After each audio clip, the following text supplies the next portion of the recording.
जी, phylum जो है उसकी स्लाइड आपको शेयर की थी, वो जरा।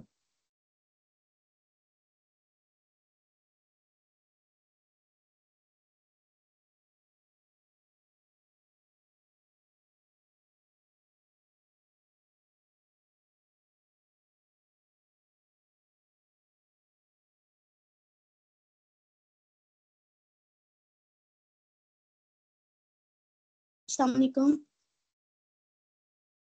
सर, आवाज आ रही है मेरी? जी, मैम को अलाउ कर दें। हाँ, बल्कि वो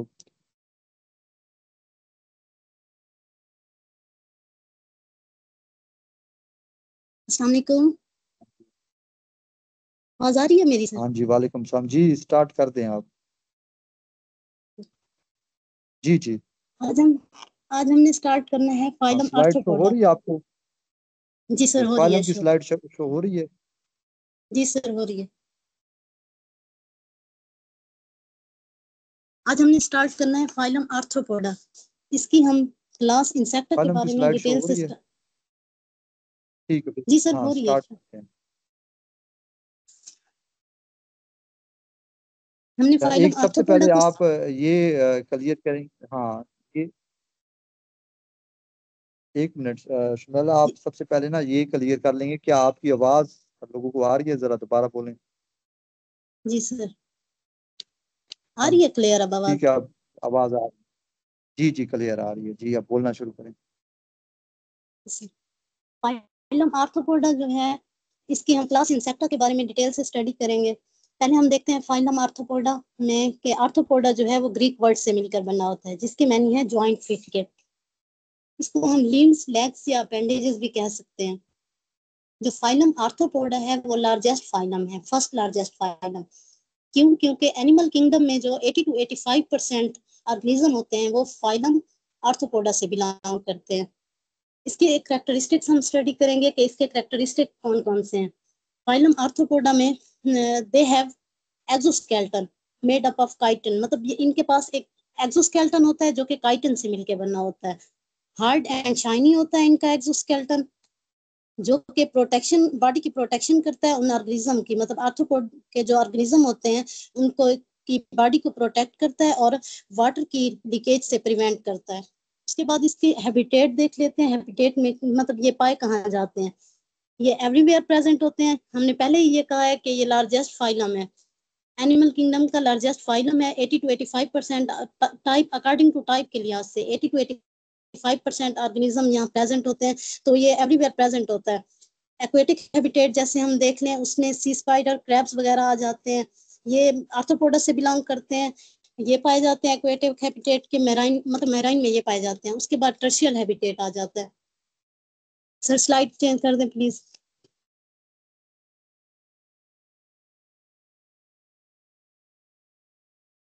जी, टर्शियल हैबिटेट में हमारे पास आ जाते हैं इंसेक्ट्स, आंट्स, बटरफ्लाइज वगैरह। उसके बाद इसके एक करेक्टरिस्टिक ये भी है कि आर्थ्रोपोड्स की जो आईज होती हैं वो कंपाउंड आईज होती हैं, दूसरे फाइलम्स की निस्बत इनकी जो आईज होती हैं वो एडवांस होती हैं। इनकी सिमेट्री जो दी गई है वो बायलेटरल सिमेट्री होती है। और ये अगर इनको एक प्लेन से डिवाइड करें तो इनकी जो सिमेट्री होती है, सर आगे स्लाइड चेंज कर दें। इनकी सिमेट्री अगर प्लेन में डिवाइड करें तो दो इक्वल पार्ट्स में डिवाइड हो जाती है। जब दो इक्वल पार्ट्स में चेंज होती है तो ये क्या करते हैं, ये हेल्प करते हैं एफिशिएंट मूवमेंट में, लोकोमोशन में और सीइंग में, इसलिए ये बाइलेटरल सिमेट्री शो करते हैं। अब हम आगे नेक्स्ट लोकोमोशन देखते हैं कि लोकोमोशन कैसे होती है। लोकोमोशन इसमें क्योंकि डिफरेंट टाइप ऑफ ऑर्गेनिज्म होते हैं, इसमें किसके विंग्स होते हैं, किसी के पास तो किसी की लेग्स होती हैं, तो जो आर्थ्रोपोड्स इन्वॉल्व होते हैं। तो कोई आर्थ्रोपोड्स के ऑर्गेनिज्म जो होते हैं, कुछ काइंड्स ऐसी भी होती हैं जो फ्लाई करती हैं, कुछ क्रॉलिंग करती हैं। तो ये लोकोमोशन इनकी डिफरेंट होती है अकॉर्डिंग टू इनकी मतलब बॉडी। उसके बाद हम इसके एक और कैरेक्टरिस्टिक देखते हैं कि ये ट्रिप्लोब्लास्टिक होते हैं। ट्रिप्लोब्लास्टिक से क्या मुराद है? इनकी एम्ब्रियोनिक जो बॉडी वॉल होती है वो डिवाइडेड होती है तीन लेयर्स में। इनकी एम्ब्रियोनिक बॉडी वॉल तीन लेयर्स में प्रेजेंट होती है। ये तीन लेयर्स कौन कौन सी हैं? Ectoderm, endoderm and mesoderm. Ectoderm जो है आउटर लेयर है, एंडोडर्म जो है इनर लेयर, म्यूजोडर्म जो है मिडल लेयर है। जो आउटर लेयर इनकी एक्टोडर्म है वो इन्वॉल्व होती है formation of skin and nerve में, और जो इनर लेयर है इसकी एंडोडर्म वो इन्वॉल्व होती है डाइजेस्टिव सिस्टम की फॉर्मेशन एंड इनर ऑर्गन की फॉर्मेशन में। उसके बाद मेसोडर्म आ जाती है middle layer, form muscles connecting and circulatory system को ये बनाती है। इसमें हम ट्रिप्लोब्लास्टिक में हमने स्टडी किया है कि ये 3 लेयर से मिलकर बनी होती है, एक्टोडर्म, एंडोडर्म एंड मेसोडर्म। उसके बाद हम इसकी बॉडी देखते हैं कि इसकी बॉडी सेगमेंटेड होती है। सेगमेंटेड बॉडी इसकी होती है, जनरल हम अगर सेगमेंटेड बॉडी इनकी देखें, जनरली बॉडी देखें कि किस किस सेगमेंट में डिवाइड होती है, तो जनरली ये हेड, थॉरिक्स और एब्डोमेन रीजन में डिवाइड होती है। जो थॉरिक्स होता है ये चेस्ट एरिया होता है, ऑलमोस्ट हेड के नीचे वाला रीजन। उसमें फिर सर स्लाइड चेंज कर दें।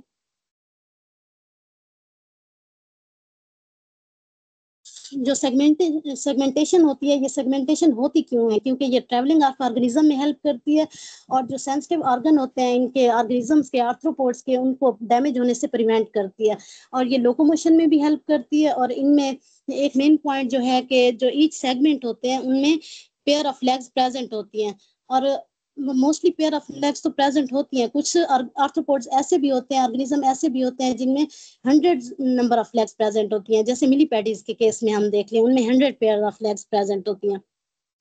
उसके बाद हम ये देखते हैं कि आर्थ्रोपोड जो होते हैं ट्रू सिलोम कंसिस्ट करते हैं, इनमें बॉडी कैविटी होती है, और इनमें एक टर्म यूज होती है हीमोसाइल। हीमोसाइल में क्या होता है? हीमोसाइल में हमारे पास इनकी जो ब्लड होता है वो बॉडी जो होती है फील्ड होती है ब्लड से, इसको हम हीमोसाइल कहते हैं। आगे हम अपेंडेजेस देखते हैं कि इनके अपेंडेजेस में क्या है। इनके यूनिक कैरेक्टरिस्टिक में अपेंडेजेस आ जाती हैं। क्यों? क्योंकि प्रीवियस जितने भी फाइलम थे उनमें अपेंडेजेस प्रेजेंट नहीं थी। ये फर्स्ट फाइलम था जिसमें उसके बाद अपेंडेजेस आई थी। सर स्लाइड चेंज कर दें।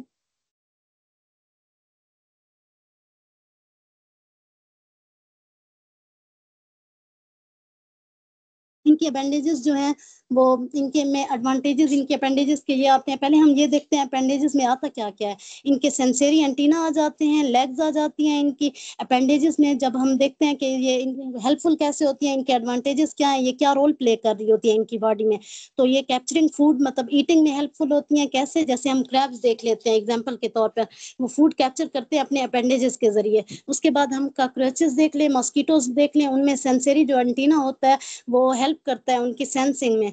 और उसके बाद जो लेग्स होती हैं इनकी, ये भी अपेंडेजेस में आ जाती हैं। ये इनकी मूवमेंट और इनको डिफेंड करने में, मतलब इनकी बॉडी को प्रोटेक्ट करने में हेल्प करती हैं। उसके बाद हम स्टडी करते हैं सिस्टम इनके। सर वॉइस सही आ रही है? जी जी जी सर। जी जी सही आ रही है, उसके बाद हम बोलते रहें, सही सिस्टम आ रही है देखते हैं। आवाज। जी सर।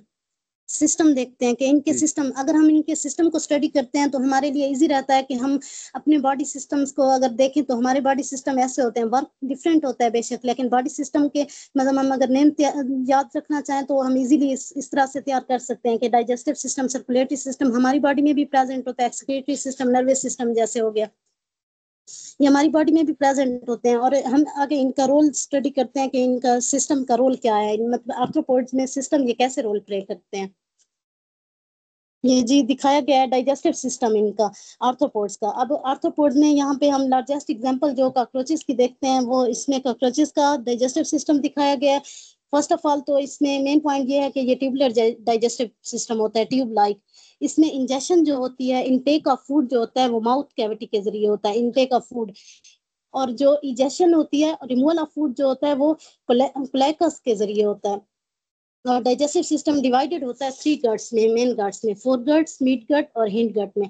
जो फोर गट्स होती है वो फर्दर डिवाइड होती है। इसकी यहाँ पे फोर गट दिखाई गई है, फर्दर वो डिवाइड होती है माउथ कैविटी में और फेरिंग्स में, क्रॉप में और गिजर्ड में। यहाँ पे माउथ कैविटी में जब फूड इंटर होती है, जो कॉकरोचेस में मैंडिबल्स, मतलब जो उनके जबड़े होते हैं, मैंडिबल्स होते हैं, वो फूड को स्मॉलर पीसेस में ग्राइंड कर देते हैं। फूड को जब स्मॉलर पीसेस में ग्राइंड करते हैं तो थॉरिक्स रीजन में स्लेवरी ग्लैंड भी प्रेजेंट होते हैं। स्लेवरी ग्लैंड क्या करते हैं? वो सलाइवा को सेक्रीट करते हैं। जब वो सलाइवा को सेक्रीट करते हैं तो वो फूड में जो स्टार्च प्रेजेंट होती है, सलाइवा उस स्टार्च को ब्रेक डाउन कर देता है। जब स्टार्च की ब्रेक डाउन करता है तो फूड क्या करती है? फूड फेरिंग्स में इंटर हो जाती है। यहाँ पे फेरिंग्स दिखाई गई है ऊपर। फेरिंग्स में जब फूड इंटर होती है तो ये क्या करती है, ट्रांसफर पार्शियली डाइजेस्टेड जो फूड होती है वो क्रॉप्स में ट्रांसफर कर देती है। आगे क्रॉप दिखाई गई। जी सर, आगे क्रॉप दिखाई गई है। क्रॉप में क्या होता है, फूड टेम्परेरी जो पार्शली डाइजेस्टेड फूड होती है वो फ्यू मिनट्स के लिए स्टोर हो जाती है, समटाइम्स के लिए स्टोर हो जाती है। स्टोर होने के बाद यहाँ आगे क्रॉप ये दिखाया गया है। स्टोर होने के क्रॉप में फूड स्टोर होने के बाद ट्रांसफर हो जाती है गिजर्ड में। जब फूड गिजर्ड में ट्रांसफर हो जाती है, गिजर्ड आगे दिखाया गया है क्रॉप के बिल्कुल नीचे गिजर्ड दिखाया गया है। यहाँ पे फूड आके मजीद उसको ब्रेक डाउन फूड की हो जाती है, मजीद ग्राइंड हो जाती है, और जब फूड ग्राइंड हो जाती है तो वो मिड गट में ट्रांसफर हो जाती है। इसके नीचे मिड गट के पार्ट दिखाए गए हैं डायग्राम में। मिड गट में क्या होता है, मिड गट दो चीजों से मिलकर बनी होती है। इनमें दो चीजें प्रेजेंट होती हैं, मेसेंटेरोन स्टोमेटा और हेपेटिक कैसी। मेसेंटेरोन स्टोमेटा क्या होता है, ये नैरो ट्यूब्स होती हैं, आगे ट्यूब दिखाई गई है, ट्यूब लाइक स्ट्रक्चर होता है जो क्या करता है, एंजाइम की हेल्प से डाइजेशन करता है। अब एंजाइम कहाँ से आते हैं जिसकी वजह से डाइजेशन हो रही होती है, ये हेपेटिक कैसी से आते हैं एंजाइम। ये फिंगर लाइक शार्ट हालो ट्यूब्स होती है, ये फिंगर लाइक ट्यूब्स इधर दिखाई गई हैं डायग्राम्स में। फिंगर हालो शार्ट ट्यूब्स होती हैं, ये क्या करती हैं, एंजाइम सेक्रेट करती हैं। ये एंजाइम फिर इंटर हो जाते हैं मेसेंटेरोन स्टोमेटा में, और वहां जाके ये एंजाइम क्या करते हैं, डाइजेशन में हेल्प करते हैं फूड की। उसके बाद हमारे पास नेक्स्ट इसकी गट आ जाती है, hind gut. Hind gut 3 parts पर कंसिस्ट होती है, इसमें इलियम, रेक्टम और क्लोएका होता है। इलियम जो होती है वो फूड डाइजेस्टेड फूड जो होती है और वाटर होते हैं उसको ऑब्जर्व कर लेती है। इलियम यहाँ पे दिखाई गई है, डाइजेस्टेड फूड एंड वाटर को ये ऑब्जर्व कर लेती है। उसके बाद रेक्टम आ जाता है। रेक्टम टेम्परेरी जो इनडाइजेस्टेड फूड होती है, जो वेस्ट होता है उसको टेम्परेरी स्टोर कर लेता है। उसके बाद क्लाइका आ जाती है। क्लाइका क्या करती है, इजेशन का काम करती है। क्लाइका ये रिमूवल ऑफ इनडाइजेस्टेबल फूड को रिमूव कर देती है फीसेस के फॉर्म में, और इस तरह इसकी रिमूवल हो जाती है। ये हमारे पास डाइजेस्टिव सिस्टम था कॉकरोच का। Sir next slide.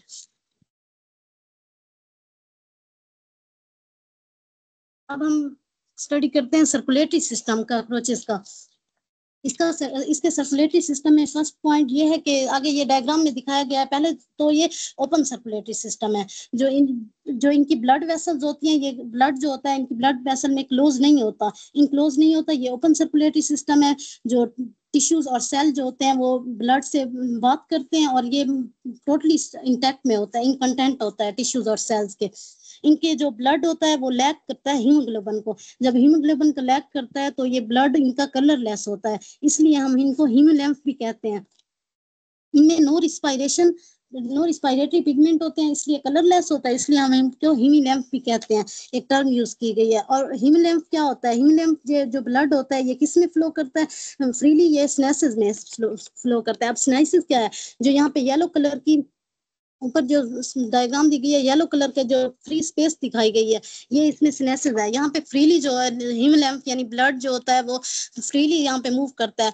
इसमें एक ऑस्टा होता है, एक ऊपर वाली साइड पे और एक नीचे वाली साइड पे, डायग्राम पे शो किया गया है। ऑस्टा होता है और दरमियान में क्या होते हैं, 13 सेगमेंट्स होते हैं। जैसे ह्यूमन हार्ट के 4 चैम्बर होते हैं, यहाँ पे 13 सेगमेंट्स होते हैं, और उसके सेगमेंट्स के अलारे मसल्स भी प्रेजेंट होते हैं। अब ये अलारी मसल्स क्या करते हैं, ये ब्लड को इंटैक्ट करवाते हैं, उसके हार्ट के सेगमेंट्स के साथ इंटैक्ट करवाते हैं। अब ये हार्ट सेगमेंट से ब्लड एक सेगमेंट से दूसरे सेगमेंट में कैसे इंटर होता है, हर सेगमेंट में ऑस्टा प्रेजेंट होता है, मतलब ये पोर्स हैं जो ब्लड को इंटर करने में हेल्प करते हैं। जब ब्लड ऑस्टा के जरिए इंटर होता है, एक सेगमेंट से दूसरे सेगमेंट में ट्रांसफर होता रहता है, तो नीचे फिर ऑस्टा दिया जाता है, तो ये फिर साइनसेस में ट्रांसफर हो जाता है, फिर ये वो अपनी सर्कुलेशन स्टार्ट कर देता है। या ऐसे ब्लड सर्कुलेशन होती रहती है। लेकिन जो 13 ये सेगमेंट्स हैं, फर्स्ट 12 सेगमेंट में तो अलारे मसल्स प्रेजेंट होता है, लेकिन काफी सारी बुक्स में अलारे मसल्स 13 सेगमेंट में नहीं दिया गया। यहाँ पे 13 सेगमेंट में अलारे मसल्स हो भी सकते हैं, नहीं भी हो सकते। इसका कोई मतलब कंफर्म नहीं कह सकते, इसका हो भी सकते हैं या नहीं भी हो सकते। उसके बाद हमारे पास आ जाता है respiratory system. Sir slide change कर दें। रिस्पायरेटरी सिस्टम जैसे यहाँ दिखाया गया है कि रिस्पायरेटरी सिस्टम जो आर्थ्रोपोड का होता है, आर्थ्रोपोड्स टर्शियल इन्वायरमेंट में भी होते हैं, हैबिटेट में भी होते हैं, एक्वेटिक हैबिटेट में भी होते हैं, मतलब लैंड में भी प्रेजेंट होते हैं, वाटर में भी प्रेजेंट होते हैं। जैसे हमारे अंदर ट्रेकियल सिस्टम होता है, exchange of gases tracheal system से होती है, उस तरह जो लैंड में आर्थ्रोपोड्स प्रेजेंट होते हैं उनकी जो एक्सचेंज ऑफ गैसेस होती हैं वो ट्रेकियल सिस्टम से होती है। ट्रेकियल सिस्टम में क्या होता है, एयर ट्यूब प्रेजेंट होती है। एयर ट्यूब जो प्रेजेंट होती हैं, ये एयर ट्यूब्स में ट्रेकिया प्रेजेंट होता है, ये ट्रेकिया एयर ट्यूब्स को कहते हैं। उसमें फिर ओपनिंग जो होती है वो स्फेरिकल्स होती हैं। ये ट्रेकियल सिस्टम होता है। यहाँ इस ट्रेकियल सिस्टम से जो लैंड में आर्थ्रोपोड्स रहते हैं गैसेस एक्सचेंज करवाता है ये ट्रेकियल सिस्टम। उसके बाद जो वाटर के मतलब जो एक्वेटिक हैबिटेट में वो रहते हैं आर्थ्रोपोड्स रहते हैं, वो गिल्स को आगे सर स्लाइड चेंज कर दें।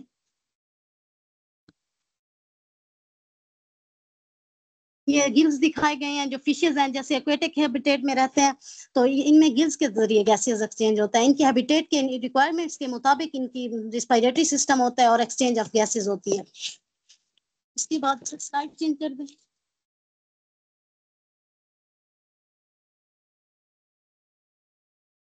उसके बाद स्केलेटल सिस्टम आ जाता है। स्केलेटल सिस्टम में क्या होता है, एक्डोसन हमारे पास एक प्रोटीन होती है जो क्या करती है, स्केलेटन बनाती है। पीछे हमने कैरेक्टरिस्टिक में एक्सोस्केलेटन भी स्टडी किया है। ये बॉडी को कवर करता है और प्रोटेक्शन देता है।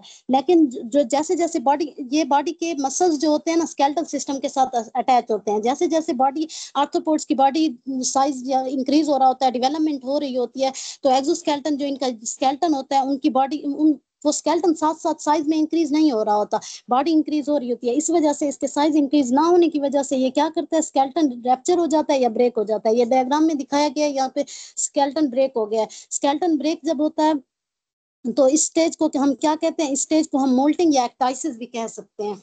जब स्केलेटन ब्रेक होता है तो इसके दौरान एक ऐसी स्टेज भी होती है, ये वो स्टेज होती है जहाँ पे क्या होता है, वो स्टेज होती है जहाँ पे क्या होता है, जो प्रीडेटर होते हैं वो इजीली ब्रेक कर लेते हैं। क्यों? क्योंकि इनकी प्रोटेक्टिव लेयर ऊपर नहीं होती। ये एडल्ट स्टेज तक ये प्रोसेस जारी रहता है। जब तक जो आर्थ्रोपोड्स है एडल्ट स्टेज तक नहीं चले जाते, ये प्रोसेस जारी रहता है, एक्टाइसिस होती रहती है। और फिर जब ये एक्डोसन प्रोटीन की वजह से फिर ये दोबारा अपना एक्सोस्केलेटन अपनी बॉडी के रिक्वायरमेंट के मुताबिक बना लेते हैं। सर स्लाइड चेंज कर दो।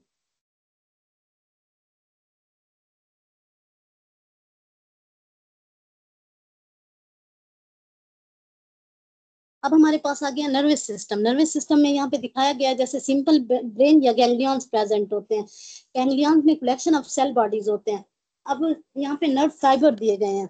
नर्व फाइबर्स में क्या होता है, यहाँ नर्व फाइबर जो दिए गए हैं गैंग्लियंस में, हम इसको एक्सॉन भी कहते हैं। ये नर्व फाइबर क्या करते हैं, ये मूव कर जाते हैं बॉडी में, मतलब ब्रेन से बॉडी में मूव कर जाते हैं। और बॉडी के जो मैसेजेस होते हैं वो यहाँ पे दिखाया गया है। बॉडी के जो मैसेजेस होते हैं वो और सिग्नल्स होते हैं वो ब्रेन तक लेके आते हैं। ये इनका नर्वस सिस्टम है। उसके बाद आ गया excretory system. Sir slide change कर दें।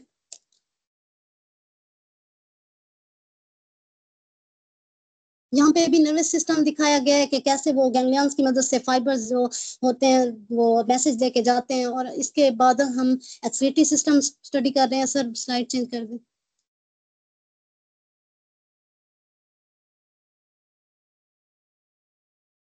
हमारे पास आ गया एक्सक्रीटरी सिस्टम। यहाँ पे दिखाया गया है एक्सक्रीटरी सिस्टम में यहाँ पे मेलिपिजियन ट्यूब्यूल दिखाई गई हैं। ये ट्यूब्स है जो प्राइमरी यूराइन की प्रोडक्शन में हेल्प करती है। ये क्या करते हैं, एक्सक्रीशन कैसे करते हैं, ये यूरिक एसिड की फॉर्म में वेस्ट जो नाइट्रोजनियस वेस्ट होता है ये यूरिक एसिड की फॉर्म में एक्सक्रीशन करते हैं उसकी। इस वजह से हम इनको यूरेटिलिक ऑर्गेनिज्म भी कहते हैं। ये कैसे मेलिपिजियन ट्यूब्यूल की हेल्प से करते हैं। उसके बाद हमारा है रिप्रोडक्टिव सिस्टम। आर्थ्रोपोड्स में जो रिप्रोडक्टिव सिस्टम होता है, सर स्लाइड चेंज कर दो।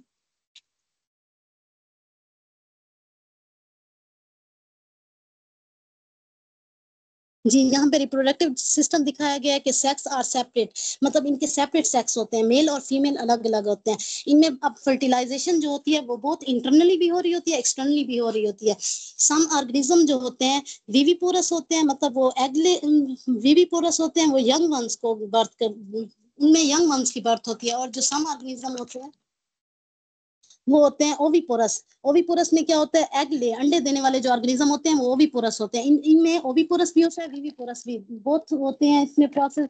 और इसके बाद इनकी डेवलपमेंट देखते हैं, इनकी में डेवलपमेंट कैसे होती है। इनमें डेवलपमेंट दोनों वे, डायरेक्ट वे में भी हो रही होती है, इनडायरेक्ट वे में भी हो रही होती है। जैसे हम आर्थ्रोपोड्स में स्पाइडर की एग्जांपल ले लेते हैं। स्पाइडर में जो डेवलपमेंट है वो लार्वल स्टेज में प्रेजेंट नहीं होती, वहां पे लार्वा नहीं बनता। जो ऑर्गेनिज्म होते हैं स्मॉल वर्जन होते हैं अपने एडल्ट का, इसमें लार्वल स्टेज नहीं होती। जो इनडायरेक्ट वे है, इनडायरेक्ट वे में कैसे होती है डेवलपमेंट, इनडायरेक्ट वे में ऐसे होती है कि ऑर्गेनिज्म जो होते हैं directly different from young ones, जो ऑर्गेनिज्म यंग वंस से डिफरेंट होते हैं और इनमें लार्वा स्टेज प्रेजेंट होती है।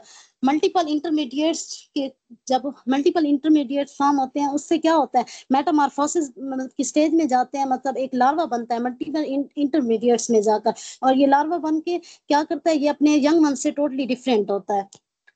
ये इंटरेक्ट में है। सर आज यहीं तक था।